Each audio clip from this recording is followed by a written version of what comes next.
All right, hello everyone. Good afternoon. Hopefully you guys are doing excellent. As always, it was great to see some of you guys in class. I just want to restate that. It's so good seeing faces rather than just teaching online. But this lecture will be online for the benefit of those who missed, but as well as just doing, now that half our class is, um, you know online and half is in face to face. It depends on where they line up, where we'll either have these type of lectures or in person. But the in-person ones, do know that I'm going to try recording them as well. They'll just be a little bit later, but we'll talk about that later. Okay, so guys, yes, I'm kind of forcing you to watch this lecture to know what the assignment is, but I want you, I'm being nice for I'm putting it right at the beginning, but hopefully you stay tuned through the rest of this lecture, especially the next part. Actually, the rest of this lecture is pretty important, so stay with it. I won't make it too long. But for your assignment today, and I want you to bring to class on Tuesday, or if you're not coming in class, please just take a picture and submit that. But I want you to draw a food web on your own paper at home. Be sure to include all organisms listed below. Producers are placed along the bottom, and then draw lines connecting organisms that are consumed or consume other organisms. I'm not going to go through that whole list, but if you don't quite know what some of these animals are, you can definitely, I would suggest, just do a little research, and I'll show you a picture of them and put them in your picture. I know, like me, and some of you guys saw on Thursday, I'm not the best drawer. So try drawing these animals, but if you really, if they're horrible, you can't understand what they are, just write what they are below them, okay? And then I want you to answer these two questions. What will happen to each higher population size if the first level population were to dramatically decrease? So that's just kind of talking about, what if the producers let's say there's some sort of event that, the producers were burned up in a forest fire. What would happen to the consumers, right? That's kind of what that's asking. Now, what will happen to each higher population size if the first level populations were to dramatically increase? So it's kind of the opposite question. So let's say all of a sudden there's an explosion of growth. What might happen to the next, consumers along the line? And that's your assignment for today. Make sure you turn that in on Tuesday. If you have any questions, please email me. But the most important part of this, and I did talk to a lot of you guys when you were in class, but this is very, very key to understanding environmental science, as well as not only this unit with ecology, but also the unit that we'll be discussing agriculture, as well as the unit we'll be discussing fossil fuels. This idea of entropy and heat loss through each of the systems really explains the major concept of why we have environmental problems in our world today. Humans are just an overuser of resources, and that fits right along with this kind of graph. But here's just another kind of graph to kind of help you out. But the most important, let me read through the slide first, then I'll kind of go into it. But if the organisms at various trophic levels are arranged in a diagram, they form a pyramid with many more producers than consumers. And we'll talk about why in a second. Due to the second law of thermodynamics, energy is lost at each level of the pyramid. So that kind of goes back to each level up that pyramid, you have loss or entropy, or as we like to call it, respiration. 90% of all energy is lost from one level to the next. So just think about that. The more levels you have, the way less energy goes up that pyramid. Energy is lost as heat in metabolic processes. So just consuming it, burning the food down in our bodies loses the most of that energy due to heat loss. Feel your skin, right? You can almost feel, if you're in a cold room and you kind of put your hand by your skin, you can feel this heat radiating from yourself. That is really the heat loss that's occurring. Predator efficiency is under 100%, and we go by the 10% rule, or of energy over biomass. Really just saying 10% of calories moves, or energy moves up the next stage. right? So 100 kilograms of grass, let's say the grass has 100 kilograms of energy, right? The next layer would be grasshoppers. So 90% of that is lost. So only 10% goes to grasshoppers. And then 1% goes to mice, or, only 10% of the next, so only 1 kilogram goes to mice, and 0.1 goes to the owl. Now, think about this. You see this in nature all the time. Actually, it's a scientific requirement, right? Due to this second law of thermodynamics. We see a lot more plant life on this planet. We see next we see tons of insects on this planet, and then as you start going up that food ladder, there's less and less apex predators. Think of it like a leopard, right? Think of a tiger. There's one tiger for every so many kilometers of land. Why? Because it takes that much energy to go up that pyramid to eventually feed that tiger. It cannot support more. There is no more animals to support it, right? So that's why I usually don't go above apex predator. Now, as I stated in class, now think about this when it comes to humans. Humans are technically now the apex predator, and we have 7.6 to 7.8 billion of us right now. Obviously, things are getting thrown out of whack. That's where nature is kind of getting hit hard. That is why the rest of biology on this life is disappearing rapidly, because we're taking all the calories. Here's just kind of another kind of way of looking at it. I'll let you kind of look at this, but it's still kind of the same pyramid, right? You have way more producers than herbivores. There's a lot of, but not nearly as much. And then we go to primary carnivores, which there's a lot less of. Then we have a top carnivore, which is even less of. So it really shows you this breakdown of energy as it loses through the system. This is key to, and this one right here, I have attached a video, and it's probably in the Google Classroom. I would highly recommend you watch this just to kind of fully understand it. And it's nice graphics, which I can't yet produce, so it's a little bit maybe easier to understand. But when you are looking, when you're looking at this, guys, and when you're thinking about this 10% rule, this doesn't go just for ecology or what we're studying right now, right? Think about this on the agricultural side, which I kind of mentioned to students. What is better to eat, 1 kilogram of grain or 1 kilogram of beef? Well, it abides by these same principles, these same rules, right? Beef is farther up the food chain. Beef is, a primary consumer. So really, you're getting a lot less, let's say, bang for your buck as if you were to eat the type of grasses or vegetation or producers. Why? Because it goes through another process. So 90% of all that energy is lost by the cow eating that those good, or eating that grass. 90% of that energy is lost to heat, so we don't ever get to even use that, right? So this is why, going back to that conversation of why vegans or vegetarians do have a argument when it comes to environmental issues.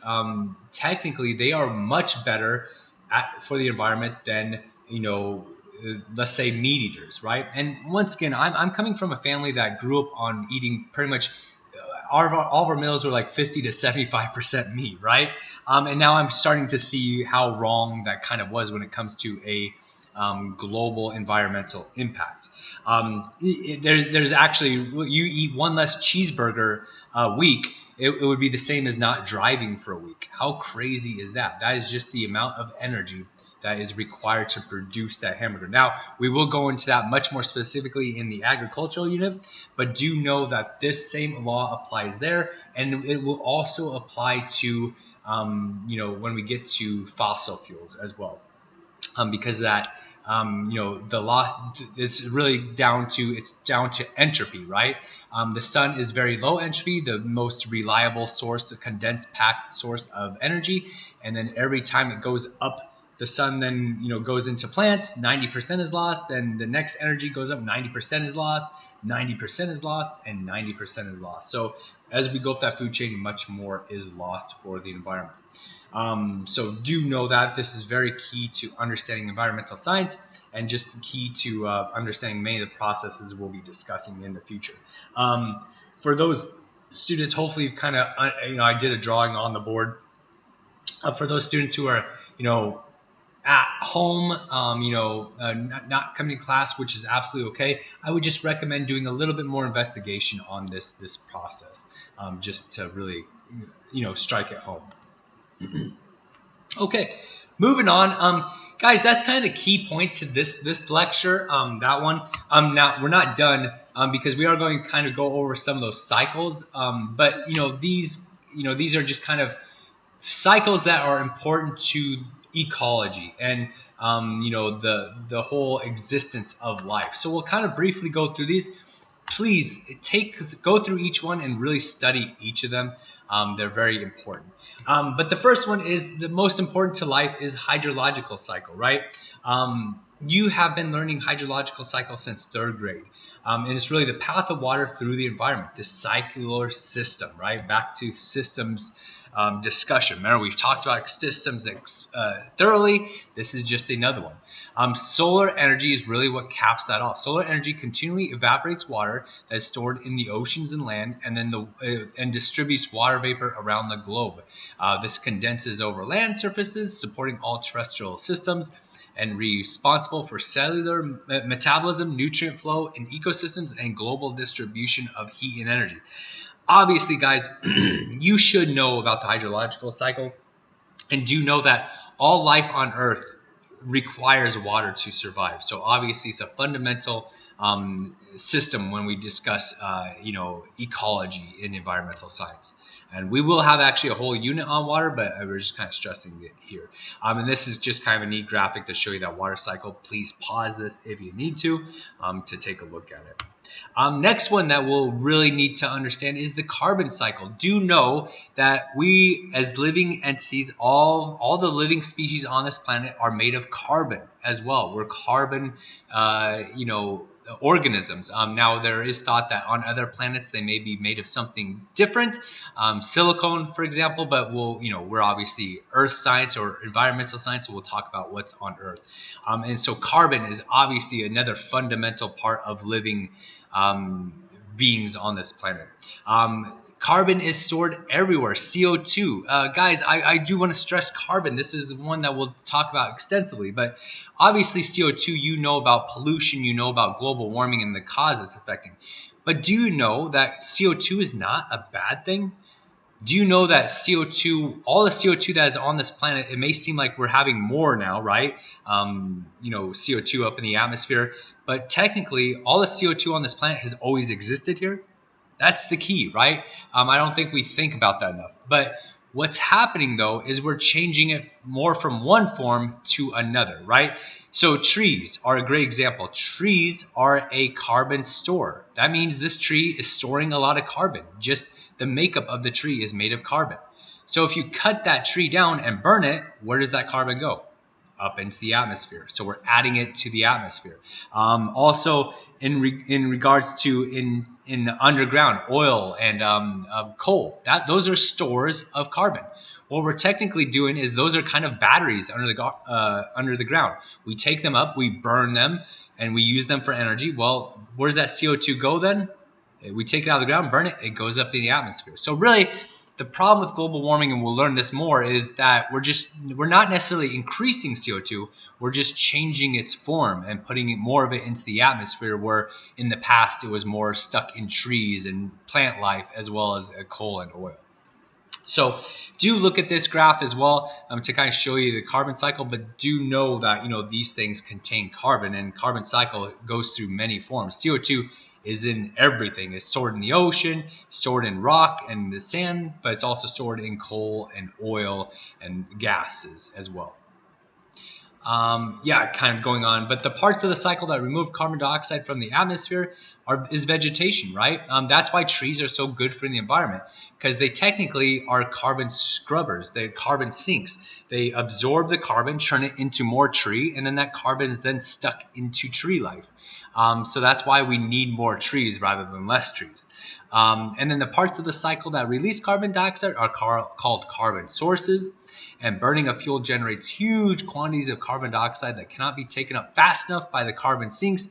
So this excess carbon is then stored. It causes global warming, but it's stored in the atmosphere through our air, which then causes global warming. Here's just another example of the carbon cycle. And once again, pause this, take a look at this. The different stores of carbon and where they go.